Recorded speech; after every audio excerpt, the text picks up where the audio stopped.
Hey, third grade, we are going to be continuing working on representing data using different graphs.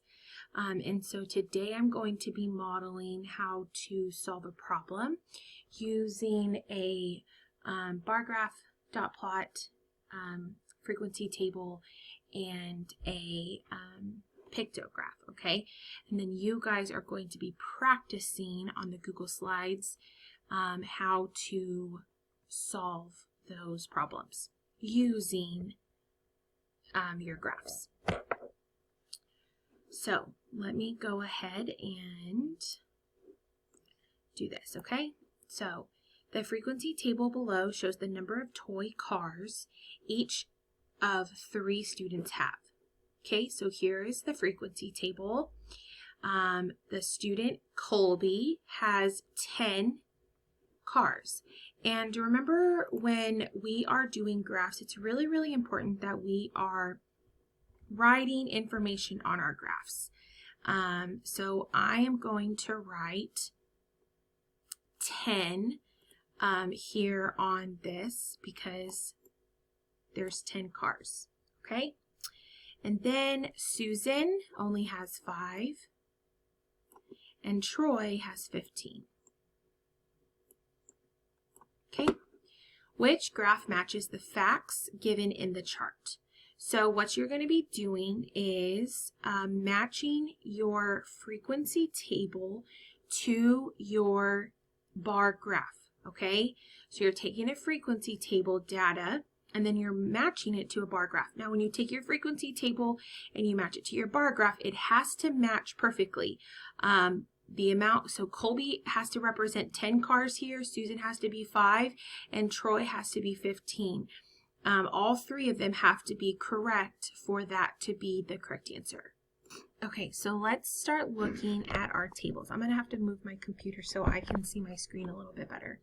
Okay, and so one really good strategy when you are solving your graphs, taking data from a frequency table to a bar graph, or sometimes you'll take it from a frequency table to a dot plot or a frequency table to a pictograph. You're matching them, is to write, so specifically on a bar graph, write how many this represents. So Colby here has 10. Okay, that matches what Colby has up here, so we can keep going. Susan here has 10. This is on the line. This is on 10, okay? Notice that my graph goes by 0, 5, 10, 15, 20. All of your bar graphs are counting by 5s and they start at 0. But Susan doesn't have 10 cars.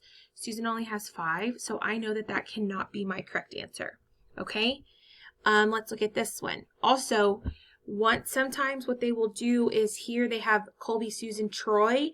You need to make sure that they have Colby, Susan, Troy down here in the bar graph. Like that is how your information is being presented, because sometimes that's not how it always works out. They'll mix up the names on the bottom and it'll be the correct data.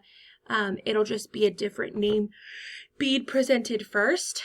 So you just have to make sure that what you're looking at, the name and the amount of cars in this case, match the name and the amount of cars in your frequency table.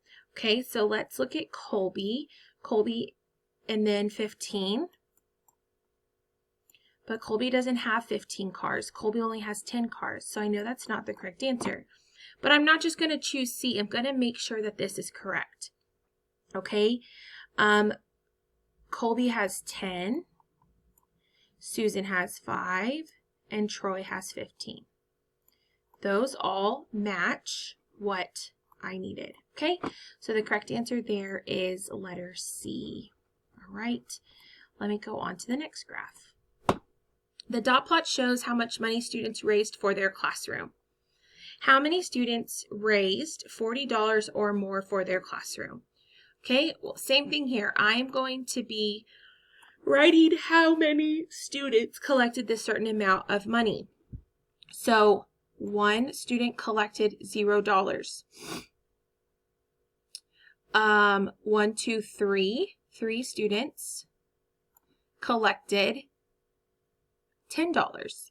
1, 2, 2 students collected $20.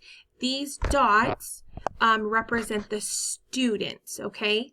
1 student raised $30. 2 students raised $40. 3 students raised $50. And 1 student, sorry for the yawning, raised $60, okay? So down here at the bottom of this area down here, okay, this represents the amount of money raised. The dots represent the students who raised that amount of money for their classroom. How many students raised $40 or more for their classroom? Well, I don't want this one because 0 is not more than 40. 10 is not more than 40. 20 is not more than 40. 30 is not more than 40, okay? What you need to pay attention is it says raised 40 or more. So I'm going to include $40 in this. It doesn't say $40 raised more than $40. It says 40 and more. So you need to remember to include 40. Okay, so I'm going to include these dots. 1, 2, 3, 4, 5, 6. Okay, 6 students raised $40 or more.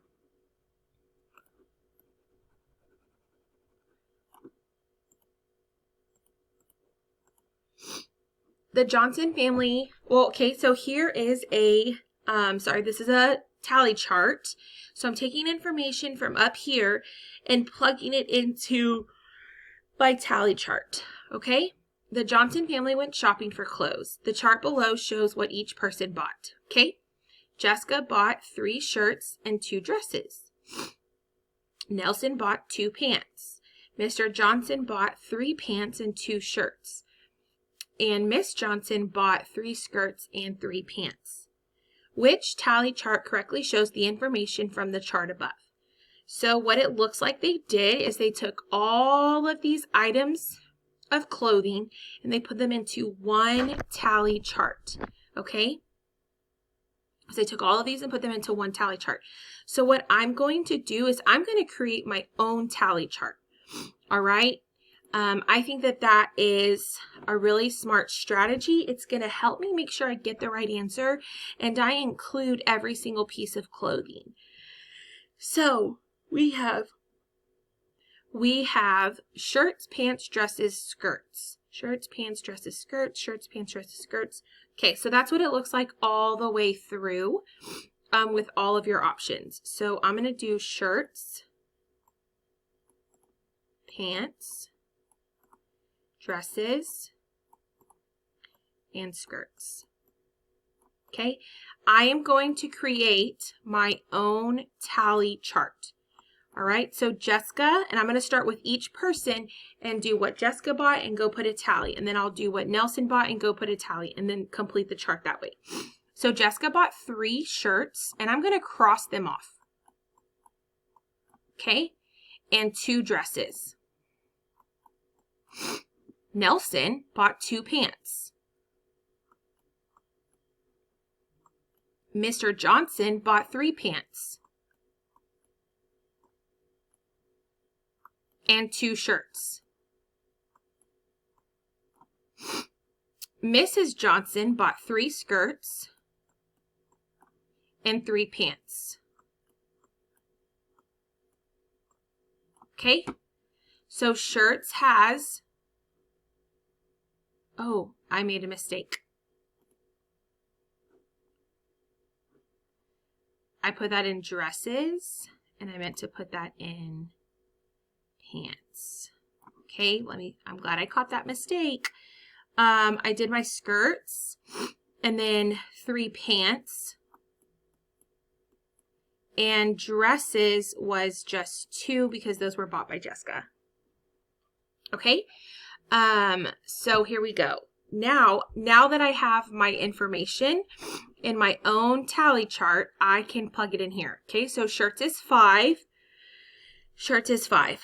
Pants is 8. Pants is 8. Dresses is 2. Dresses is 3. So this right there makes this an incomplete or an incorrect chart. Okay? Okay, shirts is 4. Shirts is 5. So that makes it incorrect. Shirts is 5 over here. Shirts is 6 over here. That makes it incorrect. Shirts is 5. That's correct. Pants is 8. That's correct. Dresses is 2. That's correct. And skirts is 3. That's correct. There you go. The correct answer is letter D.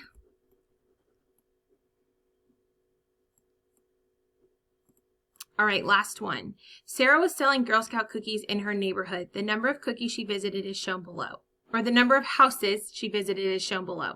Monday, there's 2 houses. Tuesday is 1. Wednesday is 4. Thursday is 1. Friday is 3. But it's really, really important that we pay attention to our key down here, because this tells me that 1 house does not equal 3. So this is 3 and 3. So that's 6 houses. This is 3. 3, 3, 3, and 3. That's 3 times 4, which is 12. This is 3. And this is 9. 9 times 3 is, 3 times 3 is 9. How many more houses did Sarah visit on Wednesday than Monday? Well, Wednesday, than Monday. Wednesday, she visited 12 houses. Monday, she visited 6 houses. Okay? How many more? If I'm wanting to figure out how many more, you're figuring out the difference between the 2 houses, or the 2 days and the number of houses she visited. So you're figuring out the difference. When we're figuring out difference, what operation are we doing? Good. When we figure out difference, we are subtracting. So I'm going to subtract 12 minus 6. And I know that 12 minus 6 is 6 because I know that 6 plus 6 equals 12. So how many more houses did Sarah visit on Wednesday than Monday? She visited 6 more houses. Now I want you to pay attention to something. If I take away the fact that I know my key and that every single house represents 3 houses. So this is 3 and this is 3. This is 3, 3, 3, 3, 3, 3, 3, 3, 3. Okay? If I take away that fact and I know that this, and I'm not paying attention to my key, and I put 4 and 2. Well, I would be subtracting 4 minus 2 because the number of houses on Wednesday and the number of houses on Monday, and that would be 2. And 2 is a correct answer. So they're going to be including the wrong answer. And look, it's letter A, okay? They want to try to trick you, but we're smarter than that, and we're not going to let them trick us, okay? So you guys are going to be solving some graphs by yourself, and I'm going to show you what those graphs look like. All right, so here you have a dot plot, and you're just going to be typing in your answers on this dot plot. Okay, so you're going to be answering the questions from the information that you gather in the graph. Here's your frequency table. Again, you're just going to be typing in the answer. You may have to do some addition or some subtraction. Here is a pictograph, and you need to make sure that you're paying attention to the key down here because each soccer ball represents 8 soccer balls. So if each one represents 8, how many does a half a soccer ball represent? Good. If the whole soccer ball represents 8, half a soccer ball represents 4. Good job. Dylan had, and then here's your bar graph. Dylan had to read a book. You're going to be taking information from your bar graph, and you're just going to be telling me the answers. So that's what you guys are going to be doing today. I really, really hope that you have watched this video. If you have watched this video, please send me the secret word of bananas. And if you have any questions, please let me or Mrs. Mays know. All right, have a great day.